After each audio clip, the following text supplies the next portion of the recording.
বৃহস্পতিবার বিকেল 4টার দিকে শহরের 1 নম্বর রেল ঘুমটি এলাকায় অবস্থিত মৃত্যু ফল ভাণ্ডার এ অভিযান পরিচালনা করে নিরাপদ খাদ্য অধিদপ্তর ও নির্বাহী ম্যাজিস্ট্রেট জরিমানা করেন।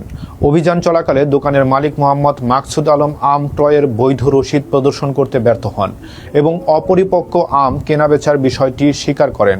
এ অপরাধে তাকে নিরাপদ খাদ্য আইন 2013 এর 38 ধারায় 1 লাখ টাকা জরিমানা করা হয়। পরে জব্দকৃত অপরিপক্ক আম জনসম্মুখে ধ্বংস করা হয়। সৈয়দপুর উপজেলার সহকারী কমিশনার ও নির্বাহী ম্যাজিস্ট্রেট মোহাম্মদ সাব্বির হোসেন বলেন, জনস্বাস্থ্যের ঝুঁকি এড়াতে নিরাপদ খাদ্য নিশ্চিত করতে এ ধরনের অভিযান অব্যাহত থাকবে।